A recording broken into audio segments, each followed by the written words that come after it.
tal? Muy buenos días, amigos televidentes. Estamos ya en su espacio Cita con el Médico, el programa mediante el cual hablamos de las enfermedades y las recomendaciones para que usted pueda combatirlas y pueda tener una vida más fácil. Cita con el Médico comienza de inmediato presentando a ustedes la primera de nuestras secciones, que es las notimédicas.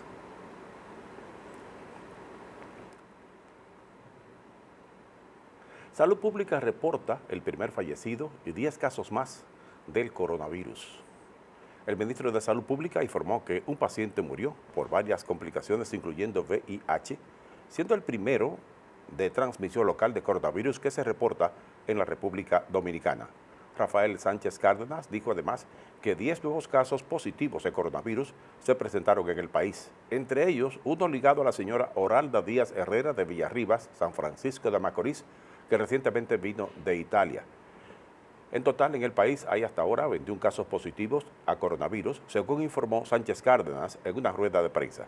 El ministro dijo que los casos son de procedencia extranjera, salvo el caso de la señora de Villarribas, y solo en un país como este, esa señora no está en solitaria presa, porque se reporta un caso que ha sido transmitido por ella, pero hay paquetes de gente que las trataron. Por ejemplo, ahí tenemos al delivery que le trajo una cerveza, el colmadero que le vendió una tarjeta, las personas que le recibieron, los oficiales que le recibieron en el aeropuerto, los camarógrafos y periodistas que le entrevistaron. Así que no se sabe hasta dónde está esa forma improcedente de esa señora que haya contagiado un sinnúmero de personas hasta ahora. El ministro Sánchez Cárdenas dice que solo una. Vamos a creerle por este momento y ojalá sea así.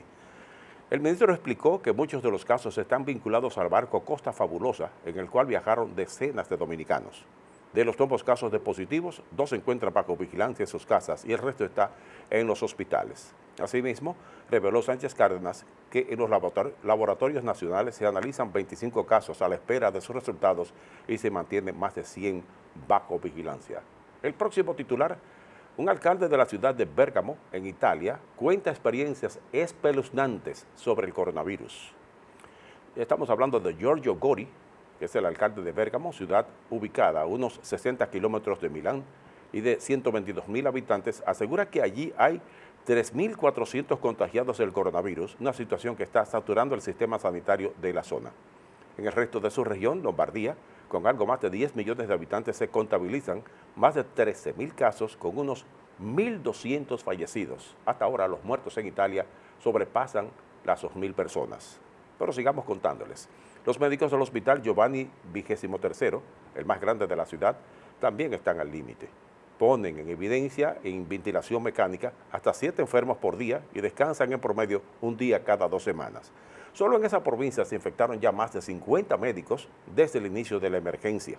El alcalde Gori lamenta un poco tarde quizás, que los políticos, incluyéndole a él, subestimasen al principio la gravedad de la situación. Esto sumado a que entre finales de diciembre y principios de enero hubo un brote de coronavirus en un hospital de la zona que no fue identificado como tal. Esto hizo que la epidemia se expandiera rápidamente y de forma masiva. Ahora, en cambio, a Gori le extraña, le sorprende que, dada la experiencia italiana, otros gobiernos europeos hayan tardado tanto en tomar medidas. En el día de hoy, el gobierno italiano decidirá sobre la creación de un hospital de campaña para cuidados intensivos cerca de Milán, parecido al que se hizo en Wuhan, China. Tan grave es la situación en aquel lugar que se está considerando la posibilidad de llamar a los médicos jubilados, reclutar a los interinos y de contratar médicos extranjeros, porque los médicos locales no dan abasto y los hospitales tampoco. Hasta ahora Cuba, Venezuela y China mostraron su disponibilidad para enviar profesionales de sus países hasta Italia. Cualquier parecido con una realidad de un paisito que está enclavado en el Caribe es pura coincidencia. El próximo titular de estas notimédicas correspondientes al día de hoy: el principal índice bursátil de Estados Unidos sufre su peor caída en más de 30 años por el temor a una recesión debida al coronavirus. El promedio industrial Dow Jones, el principal índice bursátil de Estados Unidos, sufrió su peor caída desde 1987 tras desplomarse un 12.9%, quedando en los 2.999 puntos ante el temor a una recesión a causa de la epidemia del COVID-19. Las pérdidas se aceleraron después que el inquilino de la Casa Blanca, Donald Trump, instar a la población a evitar las reuniones de más de 10 personas, así como los viajes o las salidas a restaurantes durante un periodo de 15 días para evitar que el número de infectados aumente en ese país. Mientras tanto, los mercados de América Latina sufrieron otro revés en medio de la crisis mundial por el brote del coronavirus. La caída de las bolsas en América Latina ha estado en consonancia con la baja en los mercados mundiales. Además, hubo caídas estrepitosas en las bolsas de Europa. Hasta ahora, se han confirmado más de 180.000 casos de coronavirus en el mundo, de los cuales han fallecido alrededor de 7.100, mientras que unos 78.000 se han recuperado. En los países de América Latina no escapa la pandemia del coronavirus y los números de contagiados han ido en aumento. En Colombia se han confirmado ya 54 casos. Argentina tiene 58 confirmados y 2 fallecidos. En Chile la cifra de casos subió a 155. Brasil sigue a la cabeza en la región con 203 casos confirmados. También se habla de considerables cantidades de contagiados y muertos en Ecuador, Venezuela, Cuba y otros países de América Latina. Y nuestra República Dominicana, como ustedes ya escucharon en el primero de estos titulares, reporta 21 casos confirmados por salud pública con un fallecido. Hasta aquí las notimédicas por el día de hoy. Dentro de un momento, después que concluyamos con la pausa comercial, vamos a definir la palabra del día de hoy, que es sinofobia. Sinofobia es la palabra que definiremos cuando regresemos de la pausa comercial en esta cita con el médico.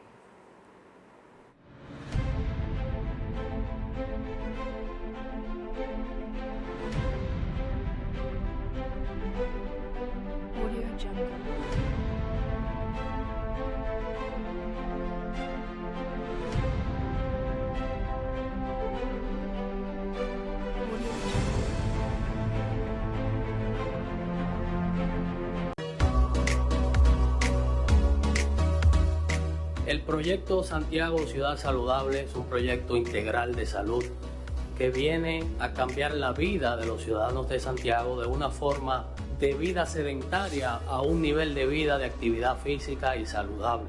Empezó como un sueño, incluir en la psiquis de cada ciudadano de que podemos vivir mejor, de que podemos vivir más saludable. Enhorabuena.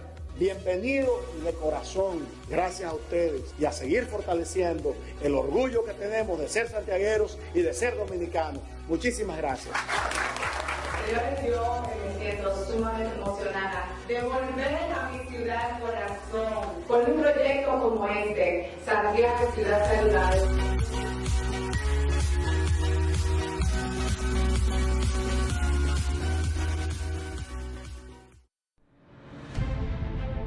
Cita con el médico. Cada día un especialista de primera a su servicio. Bajo la conducción profesional del reconocido comunicador Víctor Castillo. Por Telecontacto 57, el canal de Santiago.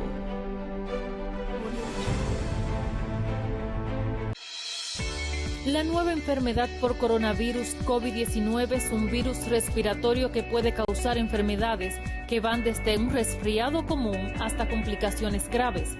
Los principales signos y síntomas son fiebre, tos, dificultad para respirar, dolor de garganta, secreción en la nariz, boca y lagrimeo, dolor muscular, dolor de cabeza intenso, malestar general y diarrea. Si presenta fiebre y 2 o más de estos síntomas, visite de inmediato el establecimiento de salud más cercano.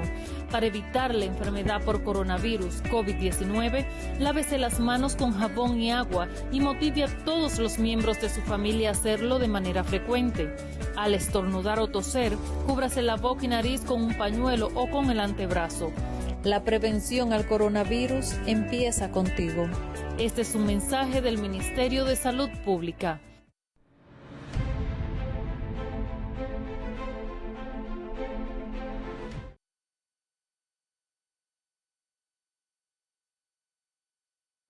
Mis amigos, seguimos adelante con este su espacio Cita con el Médico. No sin antes agradecerles a todos y cada uno de ustedes el gran respaldo que nos dan al mantener la sintonía con este programa. Les habíamos prometido en el segmento anterior que hablaríamos de la sinofobia. Bien, la sinofobia o sentimiento antichino es un sentimiento contra China, su gente, la cultura china o la diáspora china en el extranjero. A menudo se dirige a las minorías chinas que viven fuera del país e implica la inmigración, el desarrollo de la identidad nacional de los países vecinos, la disparidad de la riqueza, el sistema tributario central pasado, las relaciones o mayoría o minoría, los legados imperialistas y su racismo. Su opuesto es la sinofilia, que significa amante de los chinos. El sentimiento antichino se ha mantenido a través de la historia de manera permanente en Occidente y algunos países asiáticos. En estos momentos, la sinofobia y sentimiento antiasiático por la pandemia de la enfermedad por coronavirus representa un aumento del prejuicio, xenofobia y racismo contra el pueblo chino, así como otros de Asia Oriental y en varias partes del mundo, especialmente en Occidente y otras naciones asiáticas. El estigma y el sentimiento antichino, que se incrementó notablemente a raíz del COVID-19, se exacerbó con un video viral en las redes sociales que muestra a un influencer chino que consume el plato de sopa de murciélagos. El video fue presentado como evidencia de hábitos alimenticios chinos repugnantes.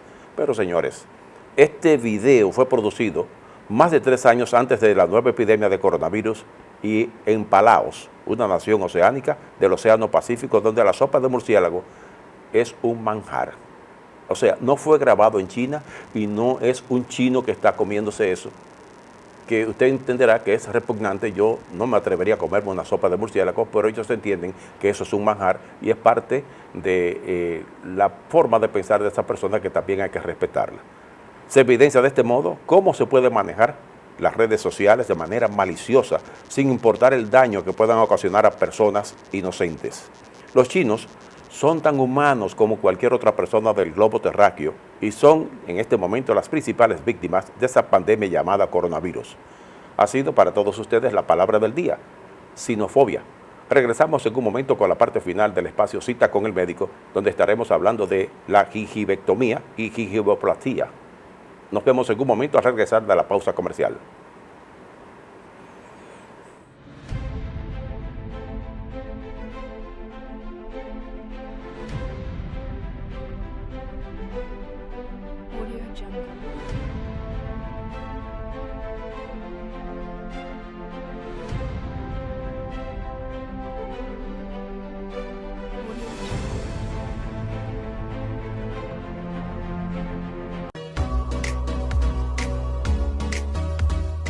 El proyecto Santiago Ciudad Saludable es un proyecto integral de salud que viene a cambiar la vida de los ciudadanos de Santiago de una forma de vida sedentaria a un nivel de vida de actividad física y saludable.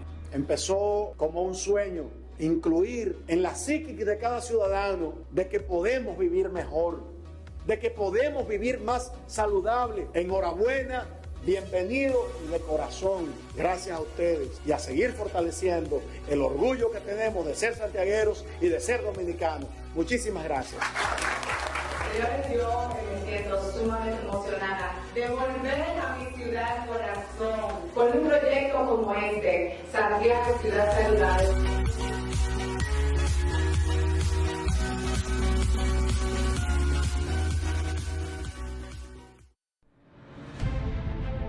Cita con el médico. Cada día un especialista de primera a su servicio. Bajo la conducción profesional del reconocido comunicador Víctor Castillo. Por Telecontacto 57, el canal de Santiago.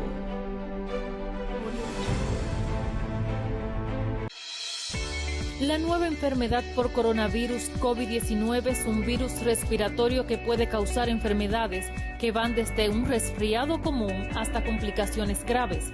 Los principales signos y síntomas son fiebre, tos, dificultad para respirar, dolor de garganta, secreción en la nariz, boca y lagrimeo, dolor muscular, dolor de cabeza intenso, malestar general y diarrea. Si presenta fiebre y 2 o más de estos síntomas, visite de inmediato el establecimiento de salud más cercano. Para evitar la enfermedad por coronavirus COVID-19, lávese las manos con jabón y agua y motive a todos los miembros de su familia a hacerlo de manera frecuente. Al estornudar o toser, cúbrase la boca y nariz con un pañuelo o con el antebrazo. La prevención al coronavirus empieza contigo. Este es un mensaje del Ministerio de Salud Pública.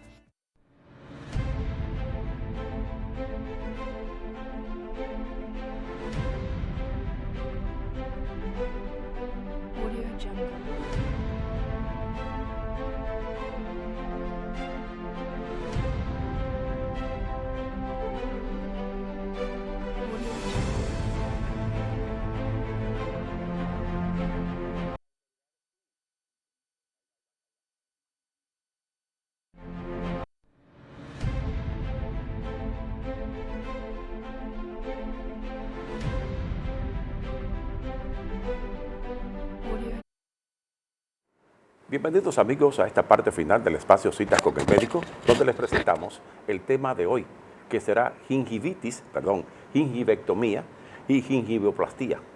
Son términos que vamos a analizar con el doctor Víctor Gómez. Bienvenido. Gracias, Víctor. Todavía podemos darnos la mano, ¿eh? Perfecto, gracias, todavía. Gracias claro a Dios. Sí. Sobre todo si está lavada con jabón de cueva. Eso es. Yo quisiera decirle a los amigos televidentes a propósito del tema, que eso es lo que tienen que hacer casi de una manera enfermiza. El jabón de escoba ha demostrado que es efectivo, muy efectivo. Claro, podemos hacerlo tal cual como nos cepillamos los dientes. Correcto. 3 veces al día, 4 veces al día. Sí, cada vez que sale y entra a la casa, que saludó a ciertas personas, lávese la mano con jabón de coaba. Pero ese no es el tema. Bien. Vamos a hablar de esas dos situaciones quirúrgicas. Y yo quiero primero que usted las defina cada una y nos diga la diferencia entre una y la otra. Bien, la palabra gingivectomía significa extracción quirúrgica del tejido gingival o de la encía, por así entender que la encía es un tejido de carácter de consistencia blanda, por lo tanto, al igual que otros tejidos de la otra parte del cuerpo pueden ser tratados quirúrgicamente. La gingivoplastía es más un concepto que va dirigido al contorno de la encía, a la remodelación de la encía. No es tanto el concepto quirúrgico en sí, aunque no deja de serlo, pero esa es la diferencia básica que hay entre gingivectomía y gingivoplastía. He visto, doctor, que en ciertos momentos se habla de la estética de la encía y de la cara, es decir, estamos llevando a cabo un procedimiento quirúrgico mediante el cual se busca la belleza de la persona. ¿Es esto un procedimiento caro? No, la gingivectomía es un procedimiento sencillo, parecido a esos procedimientos quirúrgicos de los cuales ya hemos hablado, como es el caso de la coronotomía. Es un tratamiento que tiene sus indicaciones y sus contraindicaciones. Normalmente en el caso de la gingivectomía, nosotros la indicamos sobre todas las cosas en pacientes que presentan inflamación hiperplásica causada ya sea por algún medicamento, como es el caso del antinsódico. Algunos pacientes que ingieren este tipo de medicamentos que provocan inflamación de la encía y que bajo alguna circunstancia entonces se vuelve hiperplásica el tejido gingival y no hay manera de devolverle su salud original sobre la base de los procedimientos mecánicos normales, como es el caso del cepillado dental. Entonces, en esos casos, como en otros casos parecidos, como es el caso de las pacientes embarazadas también, que suele inflamarse las encías, lo que se conoce como gingivitis del embarazo, gingivitis medicamentosa, gingivitis hiperplásica causada por prótesis mal adaptada, de manera tal que en esos casos está indicada la gingivectomía. Asumimos, doctor, que por supuesto se utilizará anestesia y yo le pregunto en este instante, ¿qué tipo de anestésico se utiliza? No estoy hablando de marca, sino una anestesia que sea local o que sea total en este caso. O general, en tal caso. Exactamente. La mayoría de los procedimientos que hacemos aquí en República Dominicana son tratamientos ambulatorios con anestésico infiltrativo local.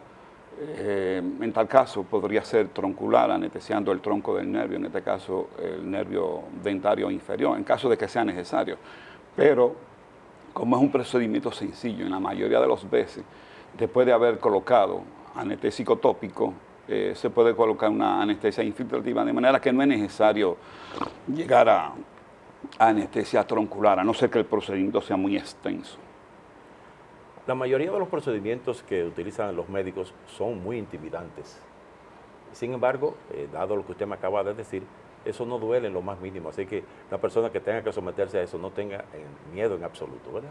Siempre he dicho que la gingivectomía, esa cirugía que nosotros hacemos muchas veces, que son cirugías papilares, cirugías marginales, en la encía flotante, como le llamamos nosotros, son cirugías relativamente sencillas, son cirugías relativamente frágil, suave, parecida, como te he dicho en otras ocasiones, a la eliminación de la cutícula de la uña. De manera que la gingiviectomía es una cirugía bien cómoda para nosotros, los profesionales del área de la odontología y de la estomatología, de manera que nosotros no nos preocupamos mucho a la hora de hacer una gingiviectomía. Naturalmente hacemos el historial clínico, hacemos la historia general del paciente, tenemos que saber si el paciente está tomando algún medicamento como la aspirina o cualquier otro medicamento que licúe la sangre para evitar una hemorragia profusa, pero siempre bueno, siempre, sobre toda la cosa, hacer un historial clínico del paciente. Déjame decirte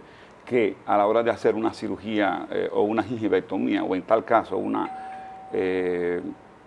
gingivoplastía, nosotros debemos valorar dos cosas que son determinantes. La primera es el índice de higiene oral simplificado. Un paciente con un índice de higiene oral simplificado es un paciente desfavorable, es un mal paciente, es un paciente de pronóstico desfavorable. Nosotros no recomendamos hacer este tipo de cirugía en pacientes que sean malos pacientes, como decimos en el lenguaje popular. De manera que un paciente con un índice de higiene oral alto no es recomendable, no califica para este tipo de cirugía. De la misma manera, no igual, ni en la misma medida, pero de la misma manera el paciente que también tiene un pH ácido.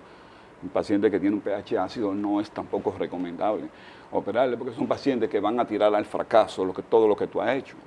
Entendido por pH ácido, un paciente que su grado de acidez de la saliva, en este caso, oscila entre 0 y 7. Lo recomendable es operar a un paciente con un pH de 6, de 7, o que sea alcalino en tal caso. Pero doctor Gómez, dentro de lo que usted ha dicho hasta este momento, no solamente se utiliza ese procedimiento para cuestiones estéticas, sino que podría existir un mal de fondo en la encía, y me acaba de decir que entonces hay pacientes que no califican. ¿Cómo proceder en consecuencia en ese caso? Porque deben corregirse algunas otras cosas que no necesariamente la parte estética. De paso, quiero preguntarle, discúlpeme que le interrumpí, ¿cuáles otros males de fondo también se busca corregir con la gingivectomía o la gingivasectomía? Bien, la gingivectomía suele realizarse en situaciones naturalmente específicas. Ya te dije, cuando hay hiperplasia del tejido gingival causado por malformaciones protésicas, en esos casos, pero también está indicada, déjame decirte, la gingivectomía por razones estéticas, para devolverle al paciente un contorno.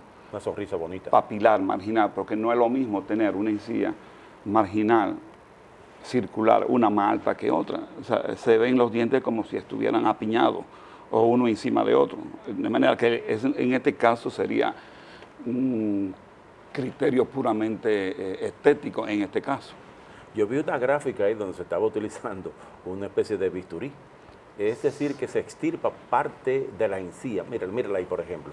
¿Se extirpa parte de la encía en ese caso para llevar a cabo estos procedimientos? Bueno, como tú podrás apreciar, en este caso, este paciente, no estamos hablando prácticamente de gingivectomía en sí, aunque se parece un poco, se mezcla, a veces tú no sabes separar, a veces tú no sabes cuál es la frontera que hay entre la gingivectomía y la gingivoplastía. Pero en este caso estamos tratando a un paciente que presenta melanasis gingival. O sea, estamos hablando de aquellos puntos oscuros que se le forman a algunos pacientes, sobre todo esos pacientes de raza negra, pero que también suele ocurrir con alguna frecuencia en algunos pacientes blancos que tienen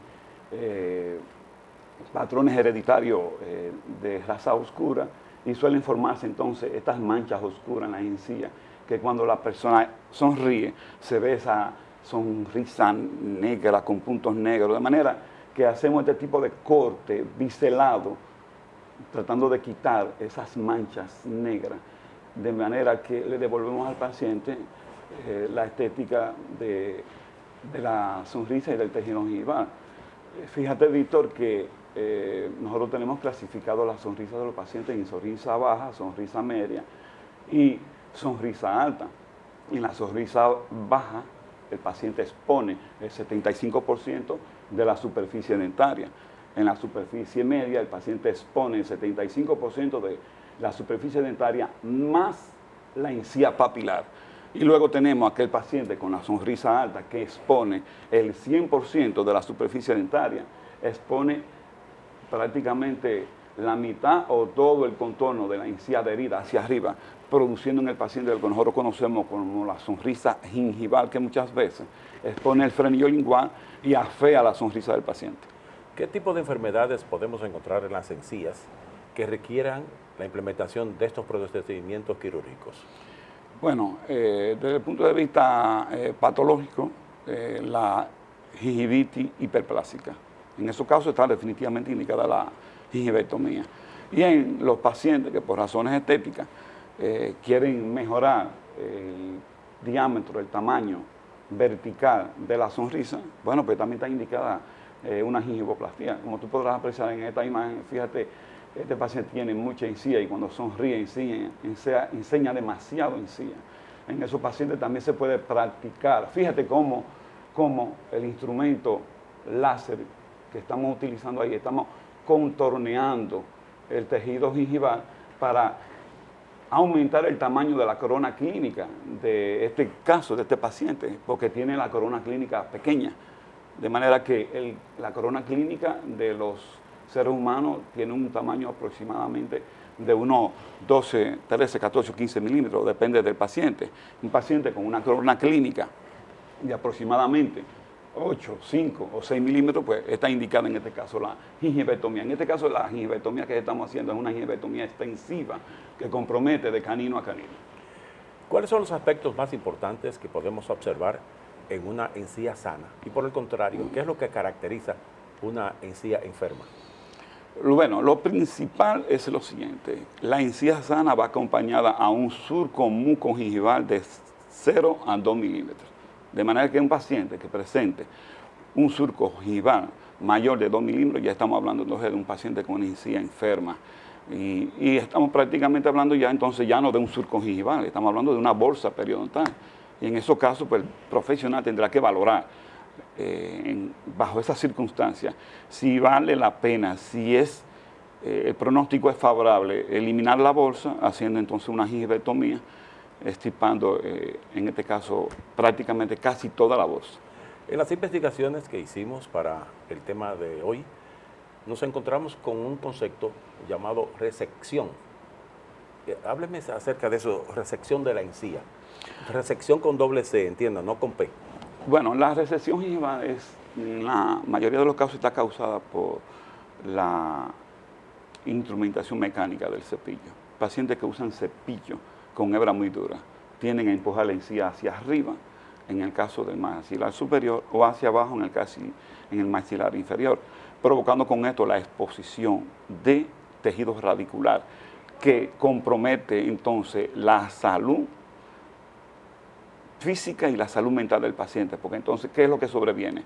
Sobrevienen estas sensibilidades extremas, intensas, molestosas, que no dejan al paciente vivir en paz, de manera que no puede cepillarse muchas veces los dientes, no puede beber agua fría, no puede tomarse ni siquiera una cerveza. Nosotros premedicamos al paciente y recomendamos al paciente que mientras no se opere la resección gingival, que es operable, que vaya usando entonces una crema dental, como es el caso de, y respetando el anuncio comercial, de Sensodyne, que es una crema que está hecha a base de nitrato de potasio. Puede ser cualquier otra crema, no tiene que ser precisamente la Sensodyne. Una crema que tenga nitrato de potasio a un 5 a un 10% para corregir y enfrentar la sensibilidad. La resección gingival se puede corregir con procedimientos quirúrgicos. El tiempo, como siempre, nos traiciona, doctor. Resulta corto siempre que usted viene acá a su espacio Cita con el Médico, y por hoy ya hemos concluido con el tema de esta ocasión. Un placer tener con nosotros el doctor Víctor Gómez. Para todos ustedes, la invitación queda en el aire para que nos sintonicen otra vez mañana a partir de las 9:30 por su canal 57 y desde las 4 por el 42 de Galaxia TV. Feliz día para todos.